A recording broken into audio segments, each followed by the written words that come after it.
ಸಿರವಾರದಲ್ಲಿ ಇತ್ತೀಚೆಗೆ ರಸ್ತೆ ಕಾಮಗಾರಿ ವಿಳಂಬ ಮಾಡಿದ್ದಕ್ಕಾಗಿ ಕೆಆರ್ಐಡಿಎಲ್ ಇಂಜಿನಿಯರಿಂಗ್ಗೆ ಸಚಿವ ಎನ್ಎಸ್ ಬೋಸ್ರಾಜ್ ಸಾರ್ವಜನಿಕವಾಗಿ ನಿಂದಿಸಿ ತರಾಟೆಗೆ ತೆಗೆದುಕೊಂಡ ಪ್ರಕರಣಕ್ಕೆ ಸಂಬಂಧಿಸಿದಂತೆ ಸಚಿವ ಎನ್ಎಸ್ ಬೋಸ್ರಾಜ್ ವಿರುದ್ಧ ತನಿಖೆ ನಡೆಸಿ ಕ್ರಮ ಕೈಗೊಳ್ಳಬೇಕೆಂದು ಒತ್ತಾಯಿಸಿ ಸಾಮಾಜಿಕ ಕಾರ್ಯಕರ್ತ ದಿನೇಶ್ ಕಲ್ಲಹಳ್ಳಿ ಎಂಬುವವರು ರಾಜ್ಯಪಾಲರಿಗೆ ದೂರು ನೀಡಿದ್ದಾರೆ.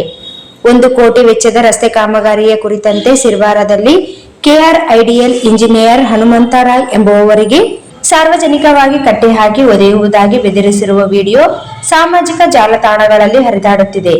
ಕೆಲಸ ವಿಳಂಬವಾಗಿರುವ ಮಾಹಿತಿ ಪಡೆಯುವುದು, ಕೆಲಸ ನಿರ್ವಹಿಸುವಂತೆ ಅಧಿಕಾರಿಗಳಿಗೆ ನಿರ್ದೇಶನ ನೀಡುವುದು ಸಚಿವರ ಜವಾಬ್ದಾರಿಯಾಗಿದೆ. ಆದರೆ ಸಾರ್ವಜನಿಕ ಸಮ್ಮುಖದಲ್ಲಿ ಅಸಂವಿಧಾನಿಕ ಪದಗಳನ್ನು ಬಳಸಿ ಅವಾಚ್ಯವಾಗಿ ನಿಂದಿಸಿರುವುದು ಅಧಿಕಾರದ ದುರುಪಯೋಗ.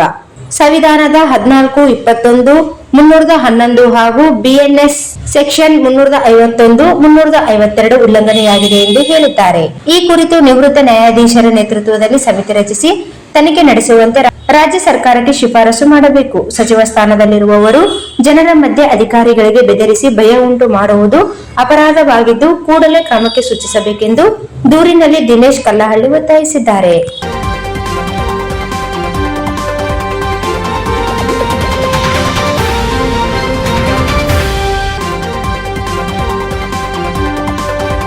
इस वीडियो को लाइक करें, हमारे चैनल को सब्सक्राइब करें और बेल आइकन जरूर प्रेस करें हमारी न्यू वीडियो सबसे पहले देखने के लिए।